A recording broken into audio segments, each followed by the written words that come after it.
Hi, today is September 24th, and we're here with Seth Wiggins, a Democrat running for state representative in the 90th District. I'm Tammy Sloop, regional editor with Shaw Media, and I'm joined by Derek Barrichello, news editor for the Times and News Tribune in LaSalle County, and Sauk Valley media reporter Tim Eggert. Thanks for meeting with us today, Seth. Yeah, thanks for having me. I appreciate it. Yeah. So our first question, can you talk to just a little bit about why you're running? Sure. So I'm 33 years old. My background is in military, and as a profession now in civilian life, I am an attorney in the state of Illinois. I'm a parent. I'm a foster parent. I am an out LGBTQ community member. I'm a volunteer. I'm heavily interested in civic engagement in the community. And all of those roles have me seeing an opportunity for better representation in our district. Not just better representation for our district, but for the policy choices that impact the state across the board. So looking at what I have to offer and educational background, job experience, can I take what's in my tool belt and use it to advance us as a district? Yes, I can. And so let's do that.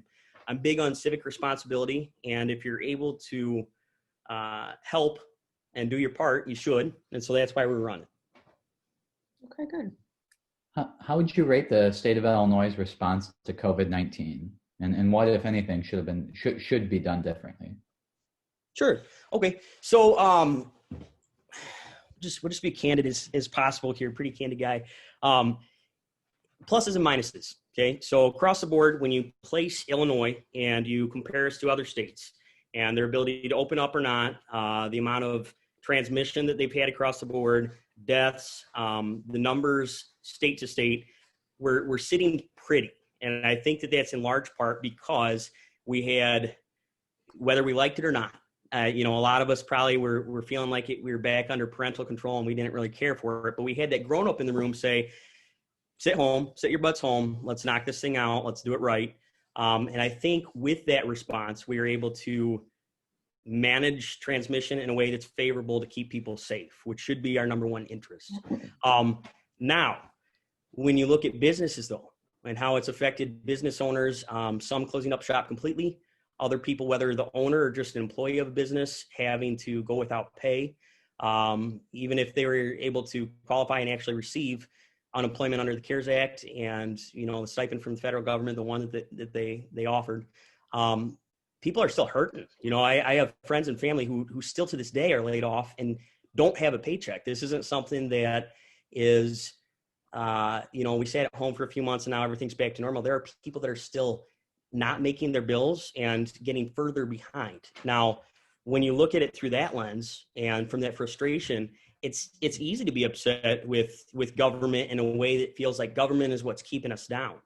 But when you zoom out and you look at the bigger picture, and the goal should be this, it shouldn't be necessarily to open up when it's convenient, to open up as soon as possible, but to open up when we're ready.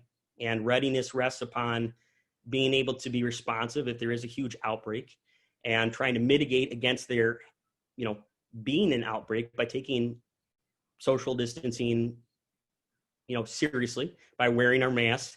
I'm actually kind of in a unique position to answer this question right now because I am quarantined with my daughter because one of her family members on her mother's side is COVID positive. So it's something where even when you're taking the precautions and you're doing the mask, you're doing the social distancing, you can still be in harm's way with COVID. And if we have a government response that demands us to be better for the aggregate, I think that's an appropriate response. Okay, thanks. Aside from COVID, how would you rate Governor Pritzkers' performance? I think that when I think about what I want in an elected official, whether it's governor, whether it's the state representative position I'm looking for, whether it's the local mayor, what I value is transparency, accessibility, communication, and leadership. Leadership is defined different ways depending on who's framing the issue. But when I think of leadership, I think of inspiring and motivating people to do the best that they can do in a given situation.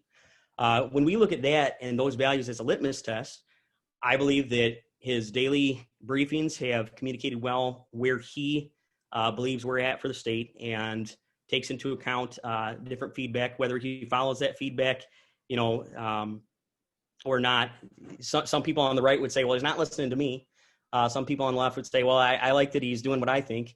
I don't think it should ever be that partisan. And I think he's tilting left, but he was elected under a Democratic platform. And so I think it makes sense that he's kind of tilting left in how he plays this. That being said, transparency, he's out there, he's fielding the questions, he's having the briefings, whether people tune in or not, that's their prerogative, but he's making accessible information and keeping people on the same page so that we're not in the dark about where the state's at and what the state's expectations are in managing this crisis. He's regarded it as serious. So I think that what we can expect out of leadership, he's rising to that challenge. And I don't have any complaints. I do have, a little bit of responsivity as far as recognizing people in my district are dissatisfied with him. I'm definitely not someone that, I'll put it this way. I'm not the Democratic candidate that's running to be the best Democrat or get the Democrat of the Year award. I'm a candidate who's running to represent my district on Democratic ideals, but there's a big difference between those two things. So I have no problem calling out within my own party if there's disfavor or mismanagement. And so I'm not going to get on the Pritzker train just because that's what I'm supposed to. That's the talking point I'm expected to raise. I recognize that people are not necessarily satisfied, and I think that needs to be taken into account in moderation. Okay. Given the accusations, do you believe Speaker Mike Madigan should resign? Yes. So I answered that with the Chicago Tribune. I've put that on my public Facebook page, so social media accounts, website, for the campaign as well as my personal one. I think two things. I mentioned that I'm a military guy, and part of our ethos, particularly in the Air Force, is integrity first. That's the very first value that we say every single day in the job that we do. If something looks and smells funny, it's probably funny. And if something gives the appearance of impropriety, we should always give the benefit of the doubt and make sure that an issue is prosecuted fully, make sure that the facts are weighed. I'm an attorney, so facts and evidence matter to me. You can't just lobby an accusation and that's the way it is. It has to be proven. But even the appearance of impropriety, and this isn't the first instance, of course, the appearance of impropriety stifles the job that Democrats like me are trying to do. I'm a moderate Democrat in District 90. I've never met the guy, never talked to the guy, and if people attach my candidacy to Mike Madigan, that screws me out of being able to represent my district in a better way than Tom Demmer's doing, just because I'm carrying the Democratic Party on my back. So absolutely, I'd call for him to resign. I think that if he steps aside, we can do more meaningful work. We can have a newer vision. He's in the entire United States of American state politics, United States of America on a state political level. He's the longest running elected official. There's something to be said for a breath of fresh air coming in and kind of reviving a new vision. So I'd be comfortable asking him to step down, comfortable asking him to resign. Absolutely. What are your thoughts on the fair tax amendment? Okay. So let's give a little context for this. Generally, I don't like taxation. When you think about when you think about the big picture, you think about you're spending time away from your family, your hobbies, whatever else you could do. You're spending that time at work instead to earn someone else a dollar, someone else profit. You're putting your effort, your skills, your education, whatever to use for money. And you should be compensated justly for that. And then once you're compensated, you've got the government take money off the top and put it towards something else. You're thinking, well, what the heck? That was my work. That was my hard work I expended. That's my time I spent away from my family to earn those monies, right? So the concept is annoying.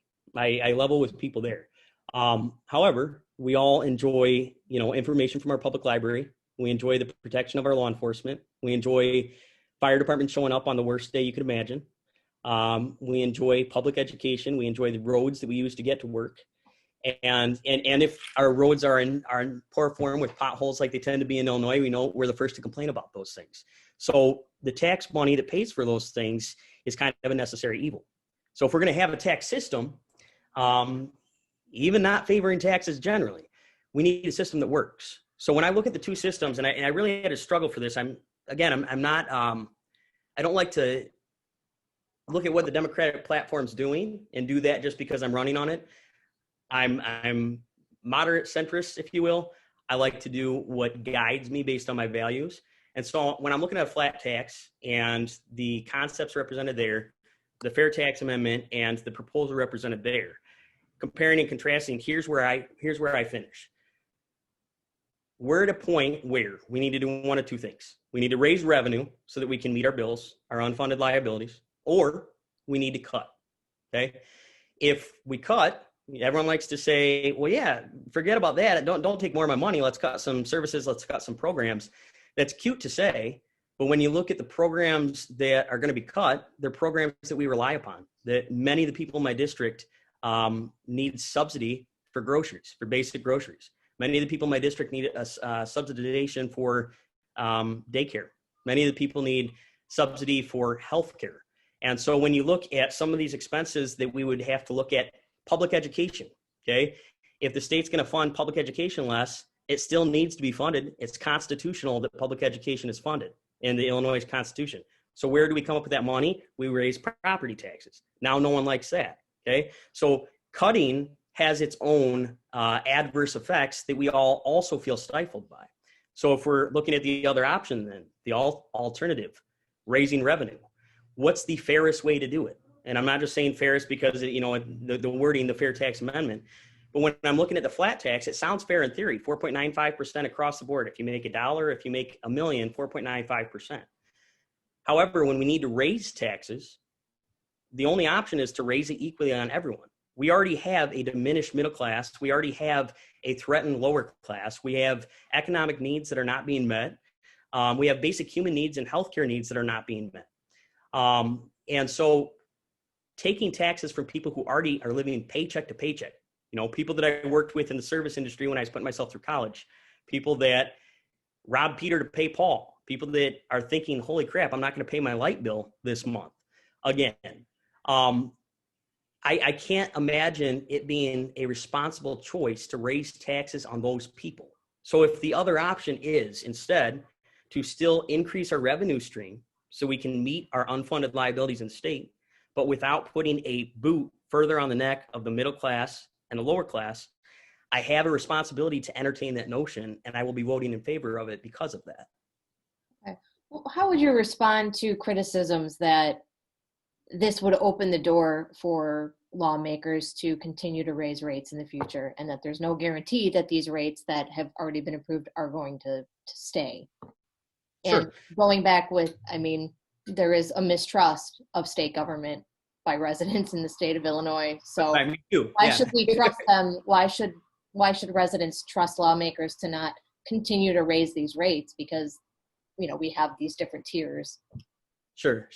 So a few different responses there. Addressing the first one in regard to criticism on, you know, okay, only 3% will have their taxes increase now, 97% stay the same or go down. Sounds pretty, but, you know, give it a year or two and Illinois is going to screw us like they always do, right? That's what I'm hearing out in the district, and I don't necessarily blame people for that, particularly for the second question that you had as far as the mistrust of Illinois spending. So here's how I address it. If the idea behind not supporting fair tax is because they could raise taxes at different rates in the future, they can already raise taxes with the flat tax. Okay, so 2017, it was what, 3.75%? 2011, I think it was 3%, 3.3, somewhere around there. And guess what? In 2020, we're at 4.95%. I think, you know, it increased in 2017. But so they're already increasing in a flat tax structure. There's no protection, and it's a complete farce to say, well, if we keep it as a flat tax, rates won't go up. Rates already have gone up. Rates will continue to go up because the two options we have are to cut or to raise revenue. So likely there's not going to be support to cut. And if there is support to cut and cuts are made, it's going to adversely affect my district. It's going to adversely affect people that rely upon public services. So if the better option is revenue, which is the more fair way to do it? The way that increases on everyone, or the way that increases it in a way where you can incrementalize and increase or possibly even downshift tax rates for some while upshifting it for others. And not just anyone, but people who can afford it more. I'll be, you know, flush up. The idea of saying, well, because you make $250,000 or $250,001, you owe us to pay us more taxes. It kind of sounds like BS. It's difficult for me to get behind that because I recognize that people who make that amount of money probably do it through lots of hours, through increased skill, through, education that they've had to fund themselves. So that's not lost on me. It's just a difference of, if we have to come up with this revenue, it's kind of the lesser of two evils, if you will. We're going to have the revenue raised somehow. If I can mitigate it affecting people in my district, 98% of District 90 who make less than that amount, I believe it's my responsibility as someone asking for your trust on Springfield to support that. Now, the second part of your question, as far as the mistrust, I feel you there. I feel you there. And what I say to that is this: if you put someone in office that votes to increase your taxes, you have the greatest power in the world to boot their butts out, and that's the power to vote, which you can do every 2 years for the position I'm asking for your trust to do. And it's as simple as that. There's a lot of power in the people to affect change if they're dissatisfied with state politics. Okay, thank you. Yes, ma'am. Can you talk about the state of the economy, specifically in the 90th district, and how would you work to grow jobs and bring business to the region? Sure. Okay. So a few things. I've put out 3 different jobs-based plans on my Facebook page. I don't know if I can, the extent to which I can plug my stuff out there, but if you want to access the information, I've got the campaign Facebook page, Seth Wiggins for State Representative, District 90. I also have a poorly managed Twitter account because I just am not that techy to understand how to tweet well, but that's out there as well. And then a website at www.wigginsforstaterep.com.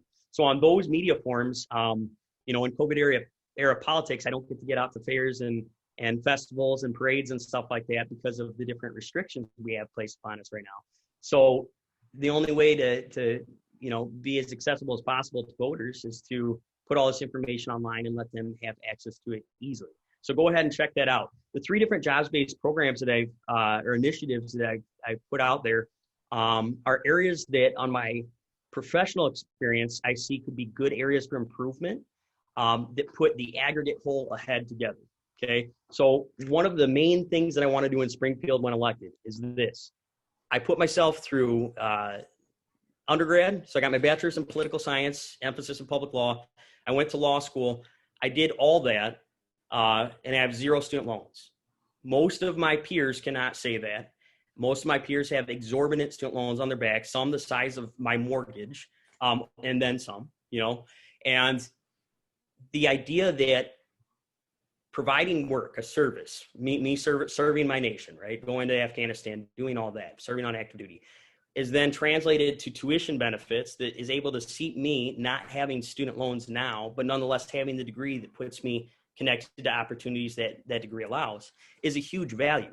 How can I do that for people that don't want to engage with military service, which nothing against you if you don't, or possibly, you're not qualified with different physical abilities, mental abilities. And so that's not an option for you. How can I connect you nonetheless to have an alternate means to subsidize your education and put you ahead in the market and in the job force down the pike?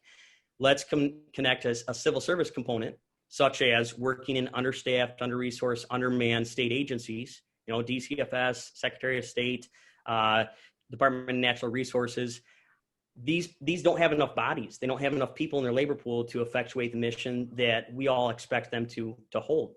And if we can have people in that pipeline between high school and college or trade technical school, instead spend a year or 2 or 4 and have a subsidy incremental to whatever time they commit service to the state, that puts value in the state because there's a mission being met with their labor. That gives them experience. That keeps people in the state because they're planting roots while they're doing that. And then they also get the benefit of education or tuition assistance, just like I did for my military service. So now they have less student loans on their debt, therefore sooner to have disposable income to put into the economy in Illinois. So it's a very lucrative circular equation. It's a huge investment in the program that's absolutely manageable and something that we can do. We're already doing it for people in the Air National Guard and Army National Guard in the state, right? So that's one of the jobs-based programs I want to do because it connects people to working a job while earning benefits to afford education to then go into the work market with whatever sort of decreed or certified education that they have. The second jobs plan is I want to, I started my career in law as a prosecutor. So I was up in Winnebago County, third highest crime rate per capita in the entire United States. So there's tons and tons of crime that we were prosecuting. And a lot of what I saw is you have this recidivism, even on the lowest level, even just in misdemeanor court.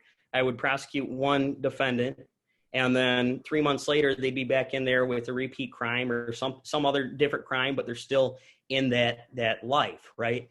And how do I connect that person to opportunity? A big way to connect them to opportunity is job placement, is trade school, is certifications. However, if you're a felon, it's difficult to connect to those opportunities. If you're someone who's been incarcerated or in prison, and then when you get out, you've got mandatory supervised release, parole, and you've got all these needs and these services you're expected by the parole department to complete, that takes you away from any hours that you can put into your work week. So how do we better manage someone coming out of incarceration or the penitentiary and coming back into society and being successful? Because, a lot of people think these people exist on an island, like, oh, those are the bad people, the naughty ones. They did something wrong. They can, sit with their screwed up life. No, these are our cousins, our neighbors, our friends, our coworkers, someone that screwed up and wants to get right. And we should create a system where they can be, have accessibility to jobs,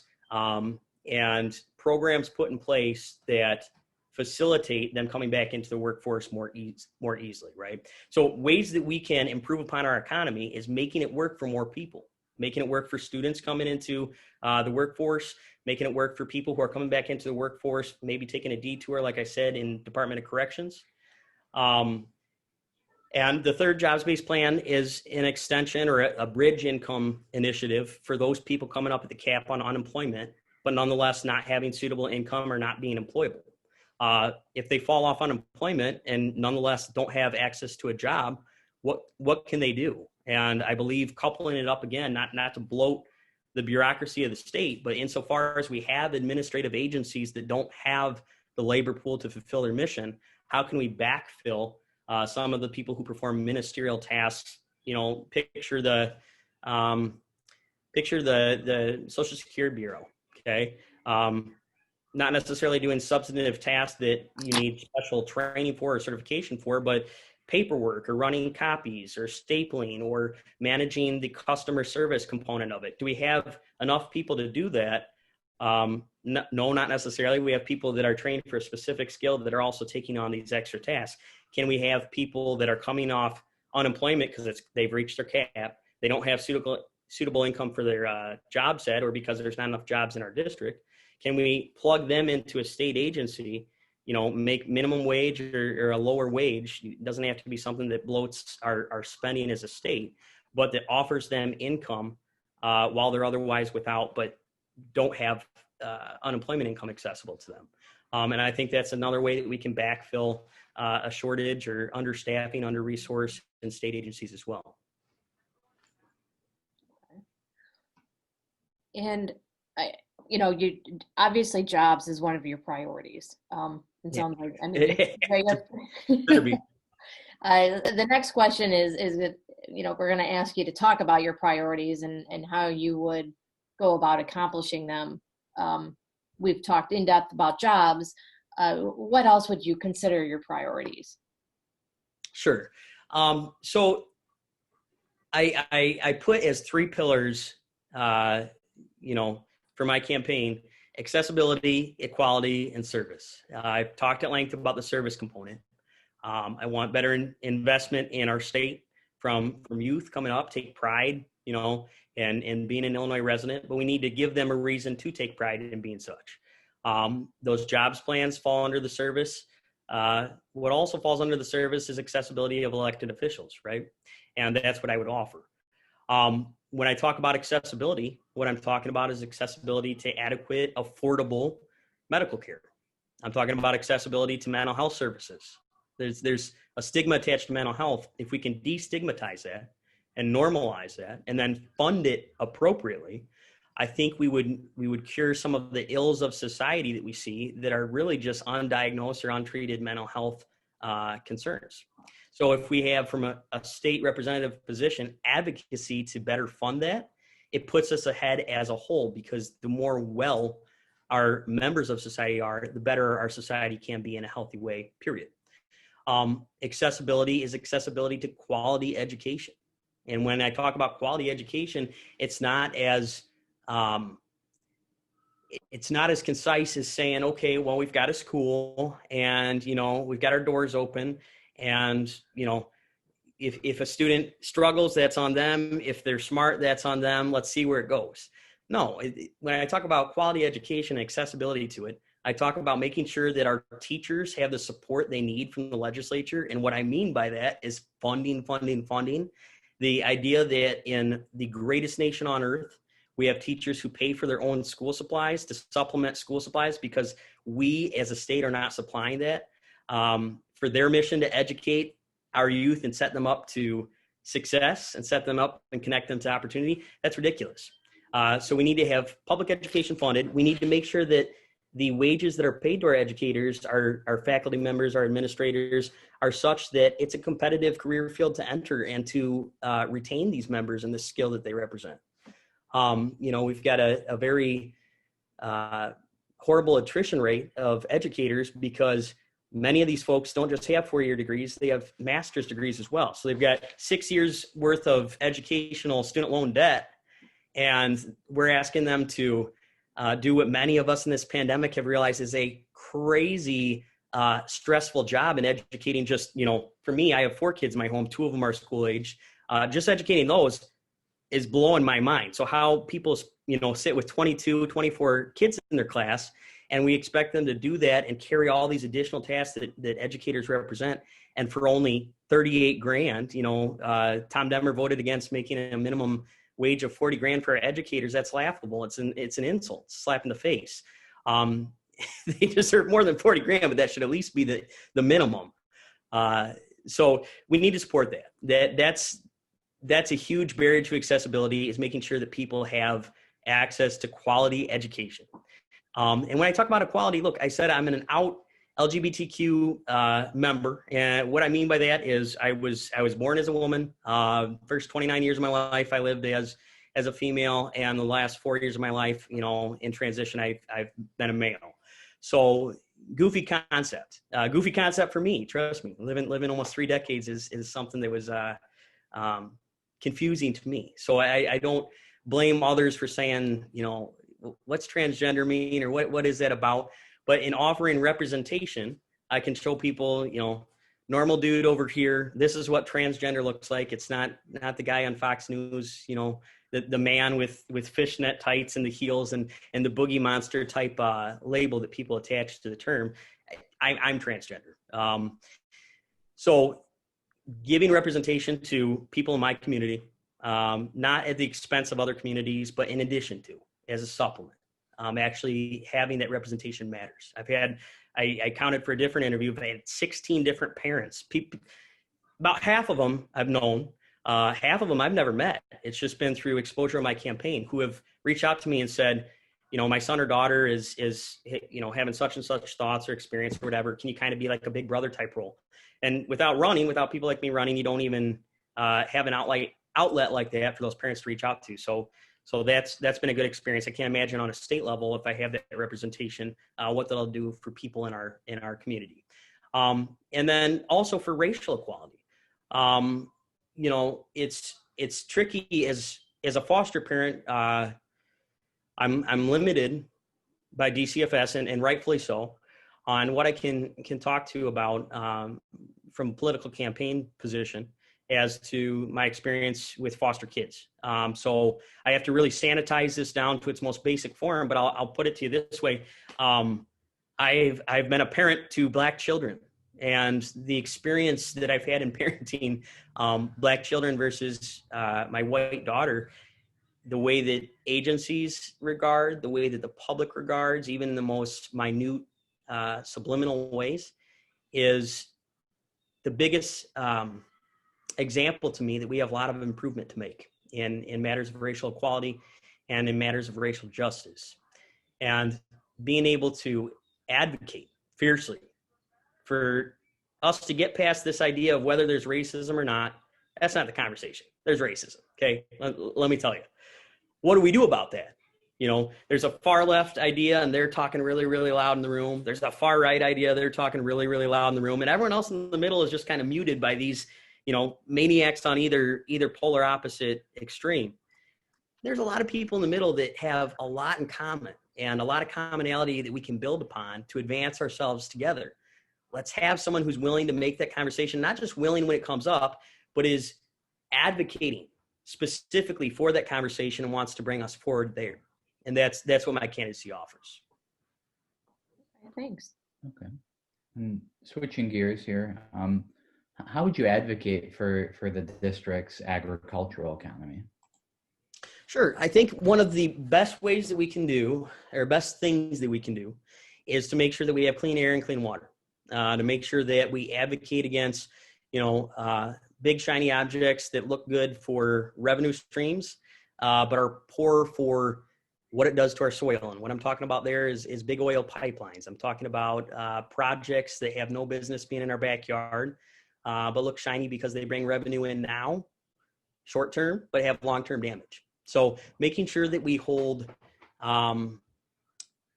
people accountable to an industry accountable to have safe practices, to not pollute or to pollute to the most minimal form possible, to stay in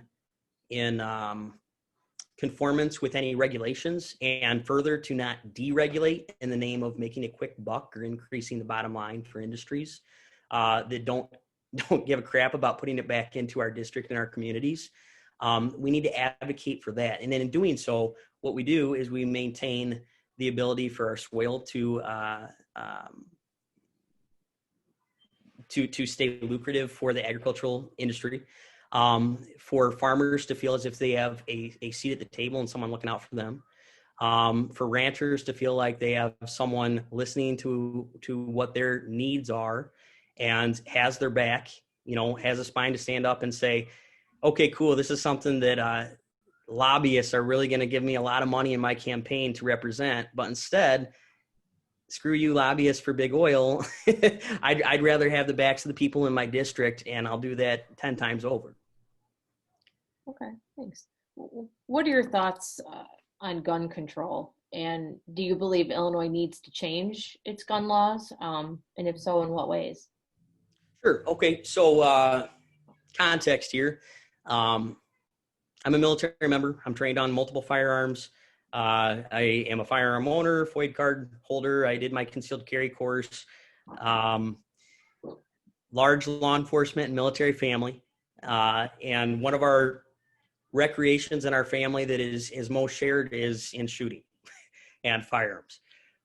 So the idea in running as a Democrat that I want to take people's guns away is confusing to me, because nothing I've ever said advocates for taking anyone's guns away.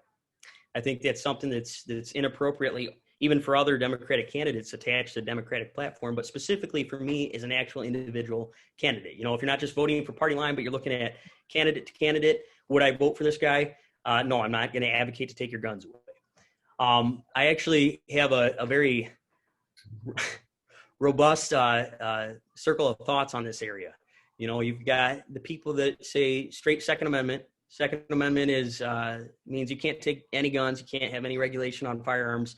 And as an attorney, I have to quibble with that, because while there's a Second Amendment that guarantees your right to bear arms, none of our amendments are absolute. I mean, look at the First Amendment, right? Freedom of speech, freedom to peaceably assemble, freedom from religion. None of those are absolute. If I want to peaceably assemble outside of certain areas, I'm going to have to pay something to do so, to get a permit to do it. If I want to run into a theater and yell fire, I can't. That's Supreme Court case law right there, because it would reasonably, you could reasonably expect that to incite people to run out and to get trampled and to die, which is what happened in the facts of that case that said you don't have a First Amendment right to do that. you walk into a courtroom with a shirt that says F you in the actual profanity, that's going to be regulated, even though you have a First Amendment right to free speech. So any of our rights are regulated to an extent, and they're always regulated against the interests of public safety. So looking through that lens, when I look at the Second Amendment, I have the right to bear arms. I almost said a swear word. Darn straight I do. Okay, darn straight I do. I've got the right to bear arms. I've got the right to have that firearm in my house. I've got the right to have firearms at my family's house that I can bring here if I wanted to, because I'm going to protect my family. I'm going to defend myself if I need to, especially if, you know, the state of this divisive political arena that we're living in right now gets worse, and you really actually need that Second Amendment to exercise against a tyrannical government. Absolutely, I want firepower. I want ammunition out the wazoo. So I wouldn't seek to restrict that from anyone. However, in balance with public safety concerns, if we're looking at a trend in violence and it relates to firearms, what can we do to responsibly and safely mitigate against it happening in the future? You know, some people toss out the idea, they say, look, guns don't kill people, people kill people. As a Democrat, I wanted to quibble with that. However, as a person applying logic, yeah, that's absolutely right. Guns don't kill people. People kill people. So let's look at people. What type of people should have access to firearms? Do they have histories of violent nature and you know, felonious crimes that are violent? Do they have a history of orders of protection? Do they have a history of civil no contact, no stalking orders? These are red flags that we can be responsive to, and making sure that those people don't necessarily have easy access to firearms, or that if they do, they have to earn it by making sure that they don't pose a threat to the people that they once posed a threat to. Outside of that, though, there's no reason to regulate who has access to firearms. You have a Second Amendment right. And I'm a Democrat, but I'm not taking your guns away. Okay. What are the key differences between you and your opponent? What sets you apart? So I think that, you know, I was actually watching some of your, I had a good old glass of vino and was up till 1 a.m. the other night watching some of your editorial board interviews of Mr. Demmer back in 2012 and 2013. And just kind of doing that Monday morning quarterback approach, watching the films, seeing what exactly his thoughts are. And so I'm not characterizing him you know, under the guise of assumption, well, he's a Republican, so of course he thinks blah. No, I want to know exactly what Tom Demmer's thinking and how he expresses that. And what I saw as a theme is he has a big, in my estimation, he has a big cling to the economy, to economic freedom, to the free market. And different than that, my view of economic freedom is not necessarily deregulating industry or giving tax breaks to big business or making sure, you know, that those who are already the wealthiest among us have that much more potential to increase and aggregate wealth at the top. It's instead economic freedom by investing in people, by, like I said, investing in mental health services, making sure that our public is well enough to be in the job market and to earn, you know, be gainfully employed and earn an income that then is spent and disposed of in our Illinois economy to grow the economy. By having them connected to opportunity through having a quality education in their formative years so that they learn how to problem solve, how to analyze information, how to, you know, distinguish fact from fiction, which would be a huge skill to invest in for what's happening in area politics now. And how to take those skills and use them later in life, along with the actual academic value of public education, right? And so if we invest in that, then they're going to be that much more employable. That once they're employed, they're going to be that much more skilled. They're going to increase the bottom line for whoever they're working for, or they're going to be of the mind, intellect, and skill to open their own business. All these are economic drivers as well, but it starts with us. You know, I did a post on Facebook on the campaign page the other day, saying pretty much this exact thought, that the economy is not some, you know, floating idea out there that exists on its own. The economy is us. The economy is what each of us add to it in value. And so if we invest in us and we're all well and skilled and educated and informed, then we are investing in the economy. We're driving the economy that way. And I think my policy and what I want to do is invest in people. I wouldn't say that his is to invest in profit, but I believe that if given the choice, profit over people, his voting record supports that he's going to go more for what gets the short-term profit effect versus the long-term investment in people. And I think, most of us that are going through, especially right now coming out of the pandemic and having reduced wages, if wages at all, and having the additional stress, the mental breakdowns of being stuck in your house or trying to be your kid's teacher in addition to their parent, in addition to their only friend because they're stuck at home with you. When you look at those new stresses, I think now is the time that so many people, and this is what I'm hearing out on the trail too, for the people that I am able to speak with, so many people want someone to just stand up and fight for the normal people. Invest in us. If you invest in us, business will follow. It's not the opposite way around. You don't cut and give the most advantage to those at the top and hope it trickles down. That hasn't worked for the last 3-4 decades. It's not going to work now. Let's invest in us and have it spur upward. Before we wrap things up, we do want to give you an opportunity to share with us why you think people should vote for you. Sure. Like I said earlier, Tammy, when I look at the type of leader that I want representing me, and if I can emulate that, in thinking about the type of candidate I want it to be, and later representative once elected, what values can I bring that make people here feel heard? I think one of the greatest impacts that President Trump's administration has had, whether you're in support of him or not, is a huge magnifying glass put on the fact that people feel unheard, that people feel unrepresented, that people feel carved out of the American dream. And like there's accessibility barriers. So when you think about that, I think I'm your perfect candidate. I'm like 3 years removed from living paycheck to paycheck. So if you're that normal person in my district that's not necessarily the creme de la creme, I'm your guy. I know your struggle. I know your thoughts. I know what you're managing. And I know that it requires more from representatives to be on a real human level than what we're getting right now. Not just with Mr. Demmer, with others. He's not the end all be all. He's not an evil guy. My daughter just asked me today, we drove past the Tom Demmer sign and she's like, no, not Tom Demmer. It should say Wiggins, and I said, that's okay. And she goes, do you hate Tom Demmer? I said, no. I said, teaching moment here, Char. You don't have to hate someone who's different than you. Okay. So Tom's a nice guy. He actually sent me, my grandpa passed. He was chairman of the Republican Party for Lee County. So we had a lot of interactions with Tom throughout the years. He just passed in March, and Tom sent me a handwritten card, my condolences. I thought that was a stand-up thing. And that's, in talking to my daughter, I said, he's a nice enough guy. We just see the world differently. We have different priorities. We have different interests that we represent. And I think the interests I represent are those of common people, those that need to have access to medical care, those that don't necessarily have, swaths of disposable income and need to decide how to increase their standing in society.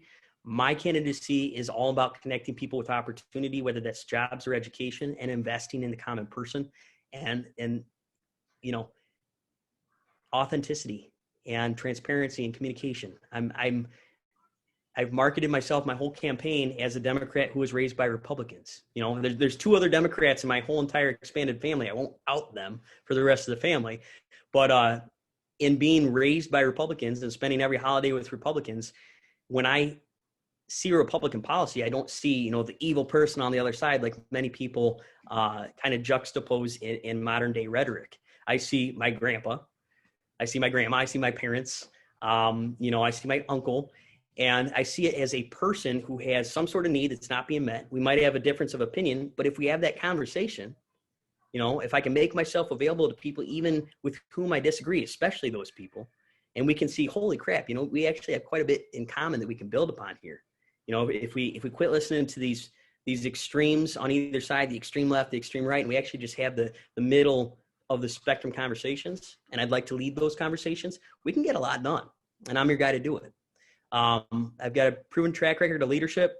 I've got a proven track record of getting stuff accomplished, and I'd like to put that to work for the people in my district because we need some fresh air. We need someone that is going to work hard for you no matter your status.